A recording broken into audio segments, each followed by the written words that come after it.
Why are liberals so obsessed with gender? I hear that question a lot from conservatives in my Kentucky hometown. I can never tell if I'm being targeted because of my flannel and band tees, or if they don't filter themselves because they don't think queers exist in eastern Kentucky. Hard to tell.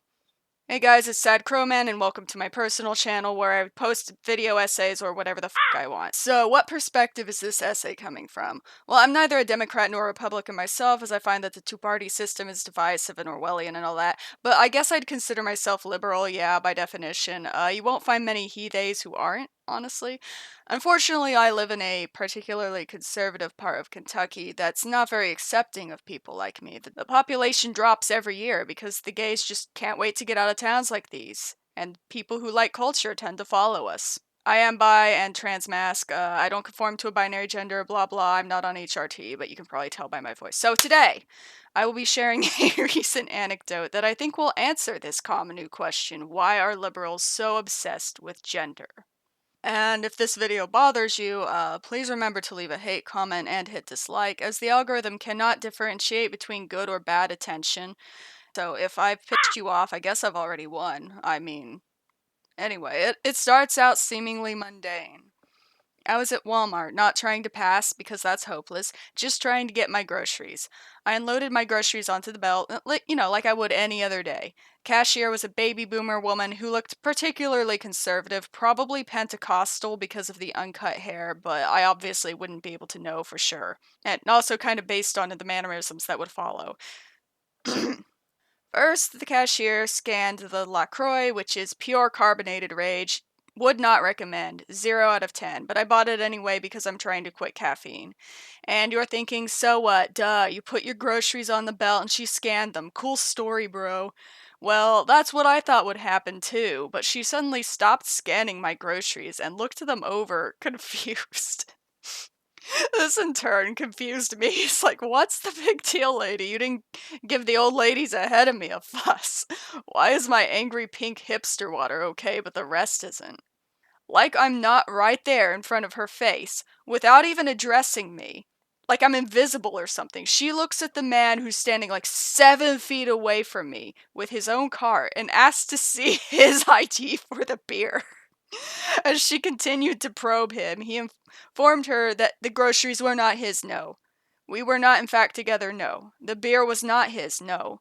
None of the other groceries were his either, no. And he even showed her the separation bar, which was like right by him.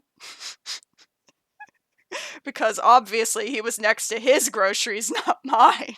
Still confused, somehow, she confirmed with me that these groceries were mine, and I said yes, and showed her my ID for the beer.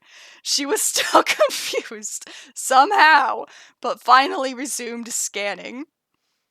Now at this point, I'm sure you're wondering what the fuck I was buying, other than the angry pink hipster water that had her so convinced that the other groceries had to belong to the man at the end of the aisle. Was it testosterone boosting protein powder? Men's boxer shorts? Viagra? The Joker movie? Alas, no. Here's a list of my apparently masculine groceries. A case of Modelo beer in the cans. Coke Zero. Like Diet Coke, but more to my taste, and is branded for men for some reason. Did anyone else notice that? Isn't that kind of weird? Anyway. Easy Mac, because a woman would cook her macaroni in a pot, but I can't because I'm helpless. Like 5 cans of chicken soup, the chunky kind that has masculine branding for some reason. I had a hard time sticking to a pure pescatarian diet, so I added small amounts of poultry so I wouldn't become vitamin deficient and die. 2 pre-made salads because I'm not capable of putting one together on my own. That would be a woman's job, clearly. Nachos and cheese Lunchables, which are not for my sons, believe it or not, as my 12-year-old and my 4-year-old are both cats. Microwave chicken pot pie, only one, to be consumed immediately because my freezer stopped working long ago.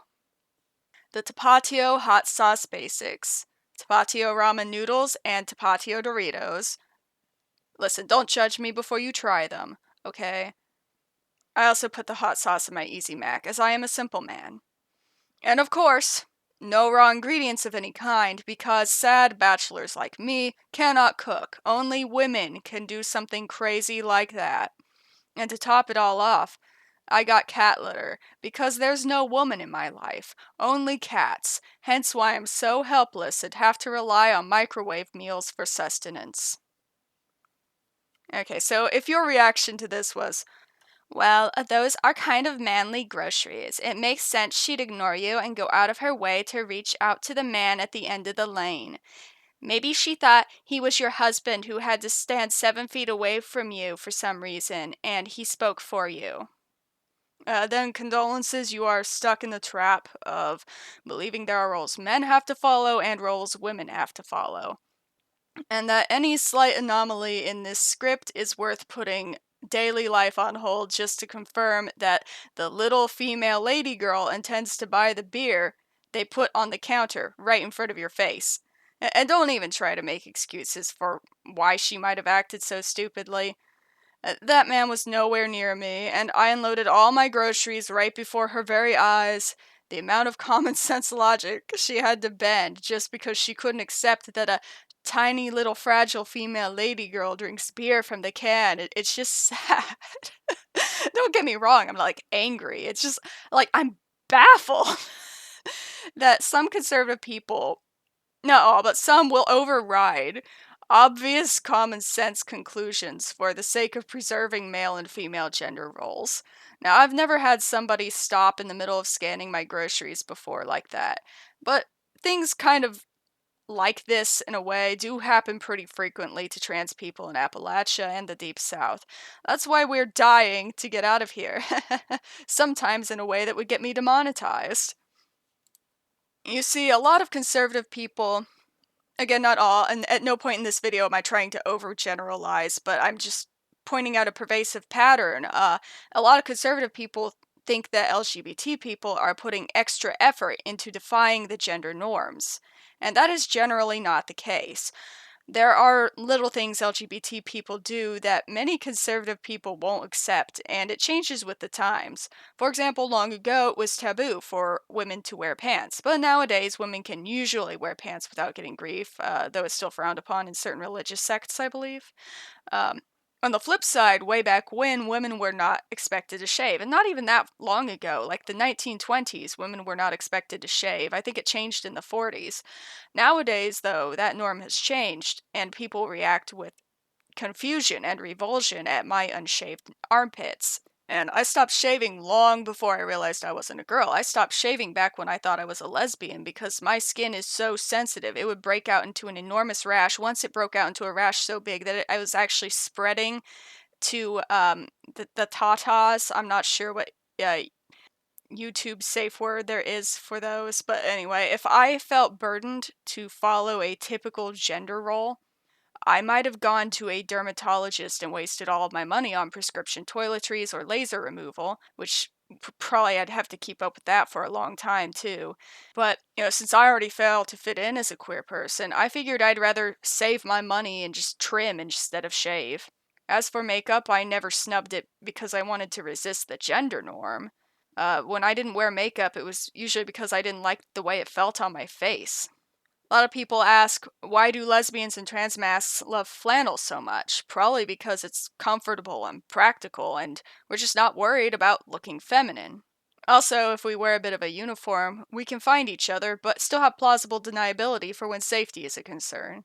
You see, people think that butch lesbians, for example, are going out of their way trying to be men. They're not.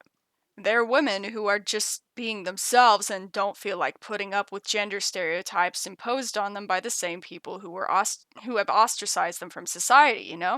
So it's not that we set out to violate the sanctity of gender, we just don't give a flying f.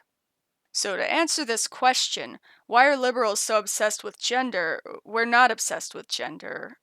You are. Sorry, but we're simply passionate about people's right to be their true selves in spite of the overly gendered world that conservatives have created, and that makes conservatives feel uncomfortable. Y'all are so obsessed with what other people are doing that somebody just gendered my fucking groceries. I bought a dinosaur onesie for my baby cousin who liked dinosaurs, only for my mother and aunt to have a fucking cow over the fact that the onesie was marketed toward boys and not girls. Like a baby cares. It was a present for a little baby who had no concept of gender whatsoever and just liked dinosaurs. I had a customer burst out once into a massive freak out because I was about to put pink icing on a cake for a 4-year-old boy. I picked pink because the other colors clashed horribly with the frosting color. I had a limited selection, and here she was acting like I was trying to turn her nephew gay, like out of some kind of malicious intent. So he got an ugly, clashing cake to preserve his heterosexuality. He's 4! At the store earlier, I saw 2 bottles of pills that were completely identical, same dosage and everything, except one was pink for women. We're talking a pill that you would swallow and no one will see it. Y'all are taking this gender thing way too far. Really, the question, why are liberals so obsessed with gender, is something we know in psychology as projection. I've never met another queer person who was obsessed with making others queer. There is no gay agenda unless you think there's something subversive about basic rights. It's conservatives who are change resistant and trying to force their normative lifestyles onto others, not because it affects them in any way, but because they can't stand the idea of there being an alternative option for others. They're terrified that their child will be gay, transgender, or worse, a pansexual non-binary transgender, because then they would lose this child. So why would they lose this child, you may ask, if you are a sane person? Well, because they will be completely unwilling to learn about and accept their child's different status quo. It conflicts with the indoctrination they've been raised in, and it's too much work to empathize with somebody who's different, so they would rather brainwash the child into sharing their conservative values, even if that means training them into internalizing the prejudice against them, which will surely make them miserable their whole lives. The conservative parents may even cut that child off entirely if they do not properly assimilate, or more rather act as if they've assimilated, seeing as how gender is not a choice and neither is sexual orientation. A disturbing number of conservative parents would rather kick the child out than embrace them for who they are. And if they're allowed to live under their roof, they had better not let any of that gay shit in there. I should know, that's what happened to me. My life had no chance of working out the second I was born to 2 conservative parents. And when I say conservative, by the way, I don't mean Democrat versus Republican. I mean any parent who is deeply clinging to traditional conservative values regardless of their party affiliation or religion. Now, I've seen a couple of instances online of parents trying to forcibly raise their kids to be non-binary, but most of us feel like that's no different from buying your male son a soccer ball when he asked for a Barbie because you're afraid it'll turn him gay. It's overcorrective at best, hypocritical at worst. To quote the Kite Runner, children aren't coloring books. You can't fill them with your favorite colors. Queer parents won't necessarily have a queer kid, but most of them are okay with that, much more so than most conservative parents would be with having a queer child. Conservative YouTubers love to act like there's some kind of epidemic of kids being forced into a non-binary identity, but this stupid shit is rare and generally not accepted, not even by other non-binary people. These YouTubers are just being alarmist and trying to make LGBT people look bad so they can have some kind of excuse for their discriminatory behavior. And how do they do that? By accusing LGBT people of doing exactly what they are, which is imposing our lifestyle onto others. When in reality, conservatives are more likely to impose their lifestyle onto you. They will do everything in their power to try to get you to go to church, and then complain because there's a gay family and a kids show, and they'll say that that is indoctrination. It's all just projection. The closest thing to obsession I see, maybe, or I could kind of see it, is sometimes younger queers who are still trying to explore their identity. But when you grow up in a culture with strict gender norms and then have to question everything you thought you knew, there's a lot to think about. They tend to put too much emphasis on labeling their identity when oftentimes they should just be exploring it naturally, but I don't believe this is out of obsession with gender. I've been there myself. It's important to a lot of people that they can make sense of their gender identity and be able to describe it to others eloquently in a culture with a strict binary. Sometimes baby queers make mistakes during this phase, or go with some ridiculous descriptor of their own invention, but that's all part of growing up. If you ever did anything as a teenager that would totally humiliate you now, you have no right to judge a 13-year-old for deciding their unicorn gender or some weird like that. Just go with the flow, man. It's not going to topple an empire. It's really not as big of a deal as people are making it out to be. If the kid is wrong about their identity, they'll figure that out on their own eventually. I promise they will. I thought I was a lesbian for 10 years, and guess what? Nobody died. It wasn't a big deal. It didn't even have a big impact on my life. But you know what did? My parents rejecting me. So we're not obsessed with gender, no. Conservatives are obsessed with gender and sexuality both, probably because they've spent their whole lives suppressing themselves and try in vain to force their children to conform. And when that inevitably fails, because neither gender nor sexual orientation is a choice, the child will either be forced to repress everything like their parents did, or be rejected by the people who are supposed to love them the most. And once you've been outcast from the church for your gender and or sexual orientation, you start to inevitably think critically about these institutions. And then you realize, just how much of tradition is complete and utter nonsense implemented to control people, not spiritually enrich them. Most of the things highly conservative people value and preach are not in their holy book. Nowhere in the Bible does it say pink is for girls and blue is for boys, or that girls must wear dresses and boys must wear pants, or that wearing too much makeup makes you look like a whore. If I say more, I will get demonetized. But you know where I am going with this, I am sure. God, I wish I could just have like a straightforward conversation on this platform. It would be really helpful.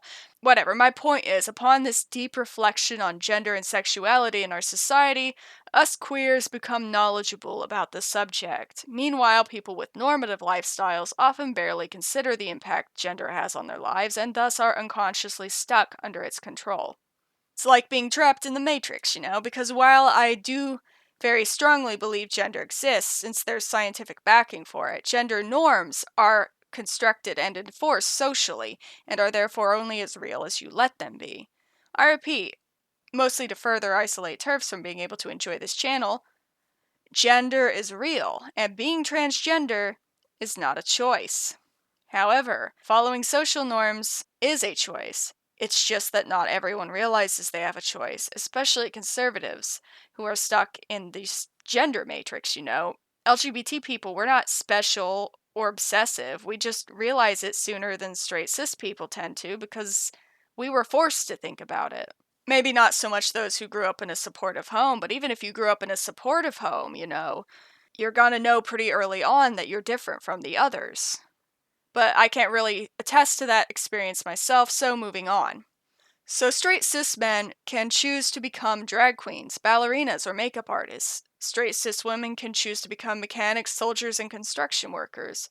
Men can do needlepoint. Women can do kung fu. There's no gender police out there to stop them, just social norms. On a more basic level, straight cis men have emotional needs, tell colors apart, and appreciate good interior design. Straight cis women can get rowdy, have fun dirt biking, and enjoy video games. You don't have to be queer to have non-traditional hobbies. These social norms, while permeating our lives, are not essential to our lives and can sometimes hold people back, even the people who falsely believe that they fit into the world quite easily. American society's standards are so strict for what is acceptable for girls and what is acceptable for boys that almost no one actually fits the conservative definition of a man and a woman. Thus, my personal theory is that the unique brand of social dysphoria can be found on some level in conservative cis people who have a hard time conforming to their in-group standards for the gender they were born as. Dysphoria may not be the right word exactly, but you know what I mean, right? Purity culture is abuse on a societal scale after all, and we can't expect it not to have an effect on people. This is why some cis men are so consumed with asserting their masculinity, whereas some cis women are consumed with meeting these feminine standards. It could explain why conservative men are so often projecting onto men they deem effeminate, because they remind them of their own weaknesses. They break their understanding of how gender and society should be. It could also explain why a lot of conservative women are constantly calling women sluts and whores for everything from wearing a tank top to an unplanned pregnancy, or, God forbid, doing a certain type of work. And yes, this is projection too. For example, I once saw a Christian woman who I unfortunately knew very well threaten to hit my sister for wearing a low-cut top in Kung Fu. Meanwhile, this good Christian woman wore even skimpier outfits, some of which had a neckline so low that you could see her lacy lingerie. The rigid standards for masculinity have especially disastrous consequences because men are not only positively reinforced for aggression throughout their lives, but are also above all else taught that anything feminine is embarrassing and bad. It would be unspeakable for manly men such as themselves to lower themselves to these inferior female activities. So not only is it clearly rooted in a hatred of women, but basic things like being sad or scared have been gendered as female and therefore are discouraged. Boys grow up being told things like, you hit like a girl, or boys don't cry. Aggression is encouraged more often than empathy, and unfortunately, it has been decided that the only manly emotions are a sort of flat stoicism and anger. Men are so often taught to repress their emotions that a heaping amount of them don't know how to properly process or even identify feelings like embarrassment, inadequacy, rejection, depression, loneliness, and grief. A lot of conservative men and their sons will even deny having emotions. Since they aren't afforded these basic tools like their sisters are, they have a harder time coping with mental illness. To use my earlier anecdote as an example again, I didn't buy groceries with the expressed intent of appearing or feeling masculine. I don't know if this is like prevalent in the city like it is around here, but one of the dumbest conservative stereotypes I encounter is that men are incapable of taking care of themselves. They can't do housework like cooking and cleaning, and they will instead eat nothing but canned goods and microwave meals because they are helpless without a wife to take care of them. It's total bullshit. There are a lot of heterosexual cisgender men who enjoy cooking and are a fucking hell of a lot better at it than I'll ever be. Though I admit I do generally like cooking, the reason I bought those sad, lonely bachelor groceries is because I'm in a bad place right now, like mental health wise. I don't want to talk about it too much, but I do have PTSD, so getting over something that happened to me last summer, and I can't focus on anything that requires more than like, what, 3 steps. So I can like wash bowl, put soup in bowl, microwave done. Like, I consider Easy Mac to be a lavish, complicated meal at this point. I'm just not up for anything much more than that. And that's why there have been so few videos on my channel this past year. I've been pretty active on Patreon though, so shout out to my Patreon if you want to check it out. It's the only social media I'm reliably active on. But anyway, what was my point with all that? Well, my point with all that was if my nervous breakdown groceries are considered normal men's groceries, I gotta wonder, are conservative guys like okay, like mentally, and guys in general? I'm thinking probably not because, well, it's like I said, men have to be strong. Men are the breadwinners. They aren't allowed to feel emotions or, God forbid, cry.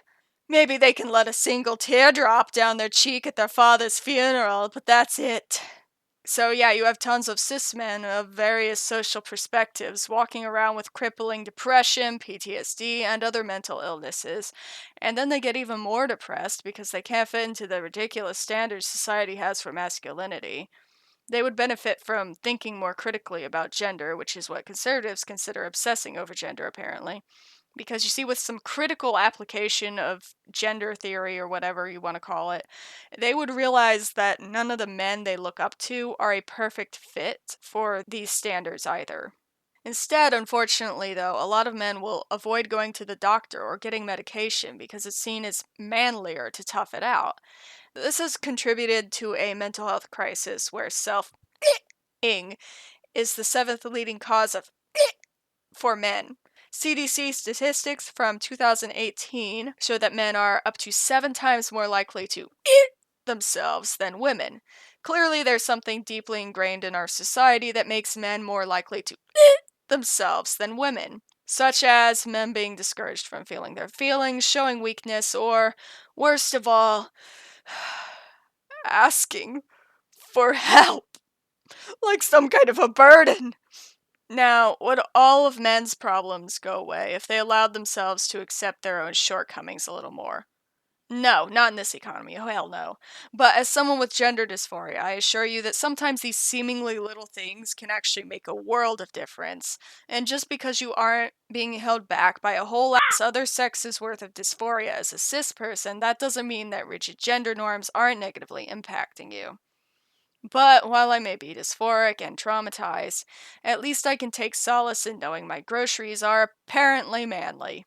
I never considered that there was a such thing as manly groceries before today, but if I confused a Pentecostal, I must be doing something right. That's it for now. If you enjoyed the video, please interact for the algorithm, rate, subscribe, and blessed be motherfuckers. Before I go, I'd like to point out that I do have a side channel up. It's currently titled Cry for the Devil audiobook because I don't know what else to call it, but it's not just going to be the audiobook one that's available, for the definitive edition of the book. But it'll also contain gaming videos where I play with my characters, videos where I talk about my characters, etc., etc. I have a couple of series planned. One of those video series, I have 3 up already on Patreon. I do have an ongoing series that I haven't updated in a while, I admit, where I'm modding aRe into the game so you guys can marry her, befriend her, whatever, in Stardew Valley. And then I have another one that I'm calling Cry for the Bachelor, where I play The Sims.